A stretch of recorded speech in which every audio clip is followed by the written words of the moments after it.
My name is Ken VeArd. Today we're going to be flying November 36 Lima Mike, which is a 1980 Factory Turbocharged Bonanza A36TC.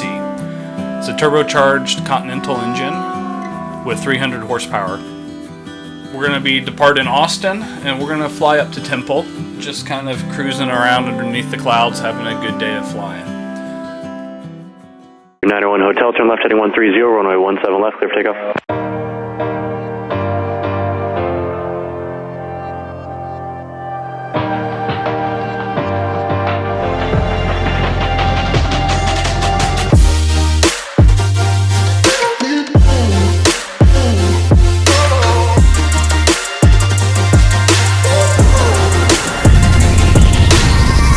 Reach out South Austin Tower, turn left heading 130, 917 left, clear for takeoff.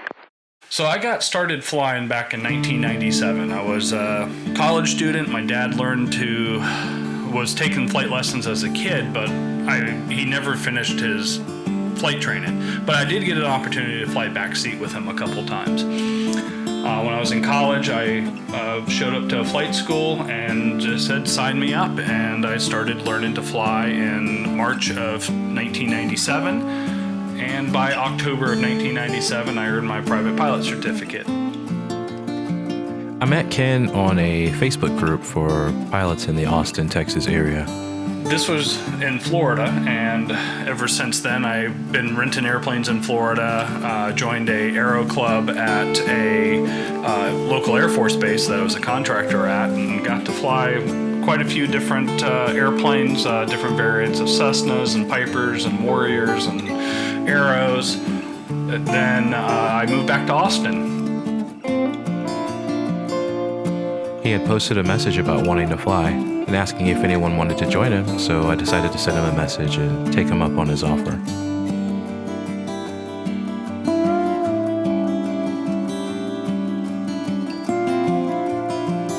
After I moved back to Austin, I started renting at some of the local flight schools until I joined the Chandelle Flying Club. We had 28 members sharing 3 airplanes. The Piper Warrior, a Piper Archer, and a Cessna Cardinal RG. For about 4.5 years, I was in the club, and a good portion of that, I was the president of the Chandelle Flying Club, where I learned a lot about what it takes to own an airplane, what it takes to run a flying club and share that airplane, and got to experience a lot of different cool flying adventures. Left the Chandelle Flying Club to get into the partnership with this Bonanza, where we have about 3 partners, 2 primary partners and 1 or 2 kind of secondary partners in the airplane. But we just kind of fly it around and share the cost of the airplane.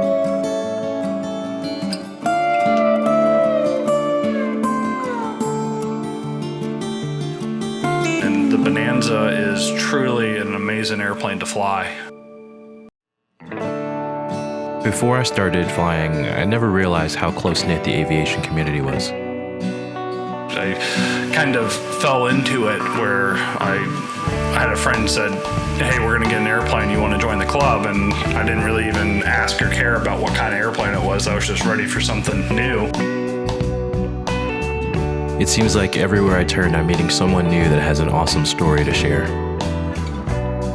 They already had the airplane picked out, and we went and got it, and then I started learning to fly the Bonanza. I had never flown a Bonanza before making that decision, and really lucked into what I think is one of the best all-around high-performance airplanes. Unlike some of the other high-performance options, there's a lot of room inside the airplane. In the A36, you've got the 6 seats and the big doors in the back. Quite often I'll fly it up to Oshkosh or other places, and I'll be able to load all my camping gear in there, still bring plenty of fuel, and be able to go long distance in the airplane.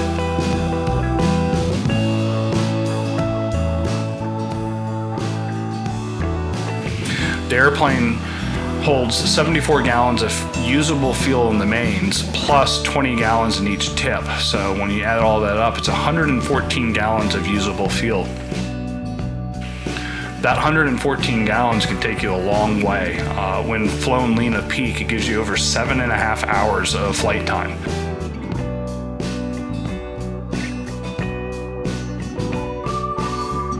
I have departed Austin-Bergstrom and flown to Melbourne, Florida, caught a decent tailwind up at about 17,000 feet for a total flight time of 5.4 hours and landed with still 2.5 hours of fuel on board. The plane can definitely go a lot further than my bladder will. It's a go places plane. I have taken it to Sedona, Arizona. I have taken it to Florida many times, Oshkosh, Wisconsin. Really anywhere you want to go. It's just a very capable airplane, and being turbocharged, it doesn't mind the high density altitude airports. Yeah, the air is a little bit thinner there, where so your wing is producing a little bit less efficiency, but the engine is maintaining 100% horsepower all the way up to 19,000 feet.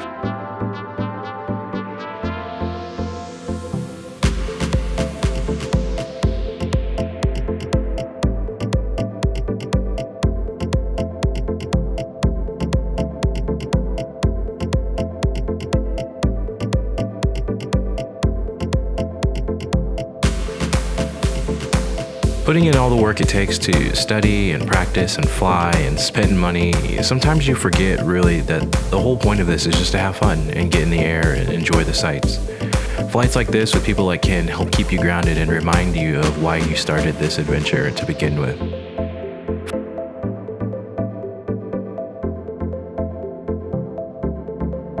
So you really have a lot of confidence taken off at those high density altitude airports. So wherever you want to go, you can make a day trip out of going to New Orleans, and I've done that several times. Flown to New Orleans, had lunch, walked around a little bit, flown home, and gotten home in a reasonable time. You can't do that in a Cessna 172. This airplane is well equipped. It's got a partial glass panel, so it's got an Aspen and a really advanced engine monitor. So we have the EDM 930 by JPI, which is a fantastic engine monitor that really allows you to see what's going on with the engine and fly it very carefully. Flying the Bonanza was cool. Ken let me take the controls and do a couple 360s while we were on the way to Temple. It handles much differently than the training aircraft I'm used to, and it was just a lot of fun to feel another aircraft and get some more experience.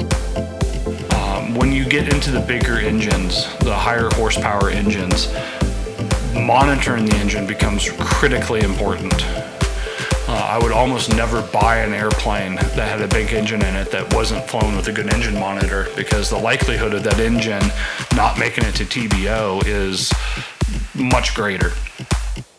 The biggest difference for me was how in tune the controls felt. Moving the yoke actually controlled the plane directly versus feeling like I was moving back and forth and fighting with where I was trying to go. So this airplane, we fly it by the temperatures. And a day like today, the temperatures are really nice outside, and it's pretty easy to keep the cylinder temperatures low while flying. But the weight difference in the Bonanza makes a big difference, so we didn't get pushed around by the wind as much as I'm used to in the 172. In the summer, it's a challenge to keep it under 400 degrees, which is my limit. And once the cylinder gets too hot, you really have only a couple options to cool it off. The most useful way to cool the engine off is by lowering the nose and increasing airspeed. That gets more cold air flowing through the engines and cooling the cylinders down. Your next best option to cool the engine down is to add more fuel. So when we're climbing, we're burning between 32 gallons and 35 gallons of fuel per hour. Most of that is not actually being used to generate power. About 18 gallons to 19 gallons an hour is producing enough energy in the engine to give us 100% horsepower. But at that temperature, at that power setting, the temperatures are going to be way too high, so you dump extra fuel into the engine, and that unburnt fuel is cool and actually brings the overall temperature down. So if speeding up doesn't solve it, you need to add more fuel to the equation, and that helps cool the engine down. It's one of those really counterintuitive things. If it's too hot, let's dump some flammable fuel in there and that'll cool it off, but it actually works. When you fly a Bonanza or other faster airplanes, things start happening really fast. So you need to learn to fly ahead of the airplane. So I spent a lot of time preparing the frequencies ahead of time and taking advantage of the cruise phase of flight, because in a Bonanza, it's really busy when you take off, and then you level off and you set the autopilot, and life is good. You're not busy. So that's your time to get ahead and get prepared for the landing phase. When you come into land, things are going to get busy in a hurry because you've got 3 times as much stuff to do. You've got 3 handles to worry about: throttle, propeller, mixture. You have landing gear, you have flaps, you have an autopilot that you're messing with. Quite often you wish you had a 3rd and 4th arm when you're on a complex instrument approach trying to configure everything all at once.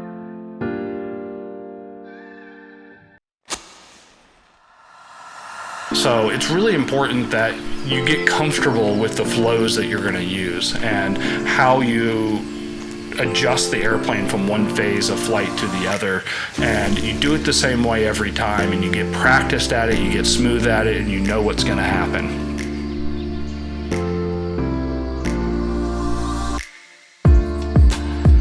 It's also interesting to fly an aircraft that's much faster than the one you're used to. We actually left Austin and made it up to Temple, Texas in the time it typically takes me to fly from Austin to Taylor in the 172.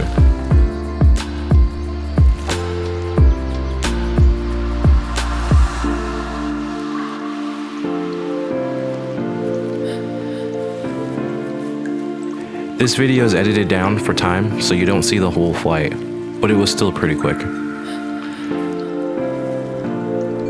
It was also nice being a passenger for once and getting to sit back in a general aviation plane and really just enjoy the sights over Texas.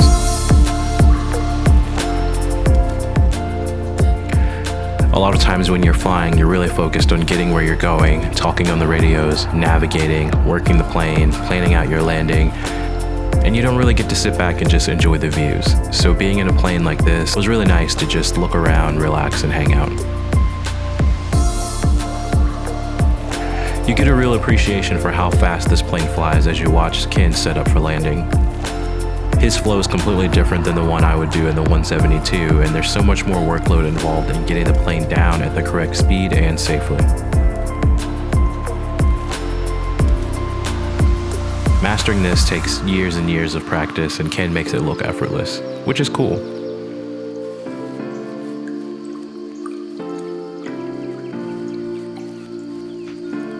I want to take a moment and thank Ken, not just for letting me ride along, but for also sharing his story with all of us. It's always nice to hear stories of how different pilots got started and how they ended up where they are in the aviation community. From the very beginning of getting that first ticket all the way up to commercial flight or flying for a large airliner. This is just part 1 of what will be a 2-part video that I'm doing with Ken. In the next segment, we'll look around the plane, refuel, and get back in the air to head back to Austin.